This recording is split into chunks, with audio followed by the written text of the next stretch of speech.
What if debt was never meant to be repaid? What if the trillions owed by governments around the world are not a mistake, not a failure of discipline, but a feature of the system itself? We are taught a simple story. Governments borrow too much, people demand too much, and someday responsibility must return. But here's the mystery that refuses to go away.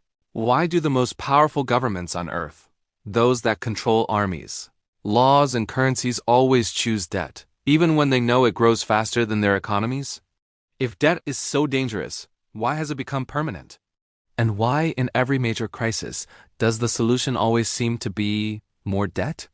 To answer that, we need to rewind history and watch how a financial tool quietly transformed into a political weapon one governments have never put down. Welcome to its financial history too. To understand this, we have to stop treating debt as a mistake and start looking at it as a tool. Because somewhere along the way, debt stopped being a temporary solution and quietly became a weapon. Long before modern money existed, debt already shaped human societies. Ancient Mesopotamia recorded debts on clay tablets. Farmers owed grain, laborers owed time, families owed silver. Debt was deeply personal, enforced socially, and often forgiven during jubilees to prevent collapse. It was dangerous, but it had limits. Those limits slowly disappeared. As kingdoms expanded and wars grew more expensive, rulers needed money faster than taxes could provide. Borrowing became a matter of survival. Medieval kings borrowed from merchants and goldsmiths, but this debt came with consequences. Default could destroy a ruler's credibility or even his throne. Debt was temporary because it had to be. That changed in the late 17th century. England introduced a radical idea: permanent national debt. Instead of borrowing for a single crisis and repaying it, the state issued long-term bonds backed by future tax revenues. Creditors would be paid interest indefinitely. The debt never needed to disappear, it just needed to be serviced. This was a turning point. For the first time, a government realized it could owe money forever and grow stronger, not weaker, because of it. Debt became predictable.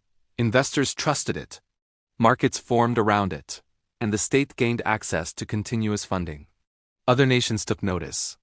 Debt allowed governments to fight wars without immediate collapse. Instead of raising taxes sharply and risking revolt, they spread the cost across generations. The public barely felt it, at least at first. War, empire, and expansion were financed not by sacrifice, but by borrowing. Then banks learned something even more powerful. With the rise of modern banking, money no longer needed to exist before it was lent. Through fractional, reserve lending, banks created new money every time they issued a loan. Governments became the safest borrowers in existence. Their bonds were treated as risk-free assets. Debt didn't just fund states, it created money itself. A feedback loop emerged. Governments issued debt. Banks bought it. Central banks supported the system. More debt meant more money. More money made more debt possible. Borrowing stopped being exceptional. It became normal. By the early 20th century, debt financed not just war, but growth, welfare, infrastructure, and political promises. Governments learned they could spend now and deal with the consequences later. And then came the moment that changed everything. In 1971, the United States severed the final link between money and gold. Currency was no longer constrained by a physical limit. Money became purely symbolic, backed by trust, law, and debt. From that moment on, governments could borrow in their own currency without a hard ceiling. Central banks could create money to buy government debt. The debt no longer needed to be repaid to keep the system stable. It only needed to be rolled over. This was the breaking point. Debt was no longer a burden that threatened collapse. It became the foundation of modern finance. When economies slowed, governments borrowed. When markets panicked, central banks intervened. When systems failed, more money was created to stabilize them. Every solution involved more debt. The late 20th century was sold as an era of stability. Inflation was managed, recessions were controlled, growth was engineered. But beneath the surface, debt was compounding faster than productivity, wages, or real economic output. When the global financial crisis hit in 2008, it should have been the moment of reckoning. Decades of leverage collapsed. Banks failed. Markets froze. But the response revealed the truth. Debt did not destroy the system. It saved it? Governments borrowed trillions. Central banks printed unprecedented amounts of money. Interest rates were slashed to near zero. Losses were socialized. Asset prices were protected. Debt was no longer the problem. It was the cure.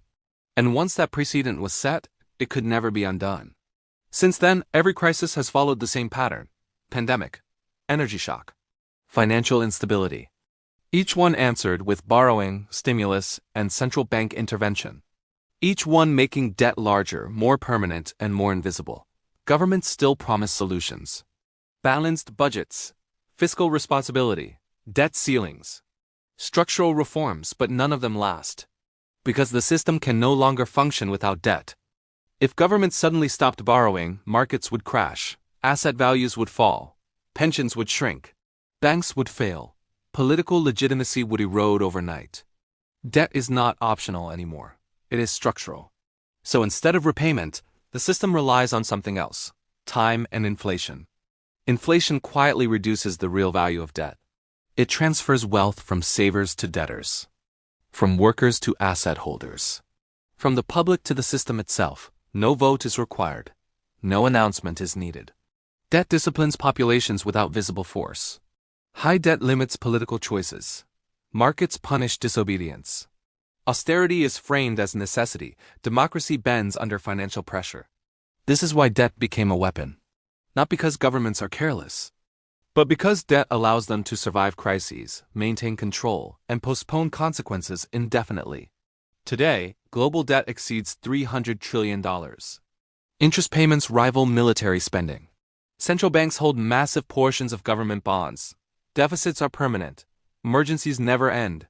And the pattern repeats with disturbing consistency. Crisis arrives. Borrowing increases. Central banks intervene. Debt becomes normal. The public absorbs the cost through inflation, taxes, and declining purchasing power. The greatest danger is not that this system will suddenly collapse. The greatest danger is that it won't. A world where debt never ends is a world where money loses meaning, accountability disappears, and power concentrates quietly behind financial systems few people understand. The real question is no longer when the debt will be paid. It asks whether a society built on borrowing from the future can ever truly be free from it. If this story changed how you see government debt, money, or power, consider liking the video and subscribing for more deep dives into the hidden mechanics of global finance. And ask yourself this as you move through the modern economy: is debt still just a tool, or has it become the system itself?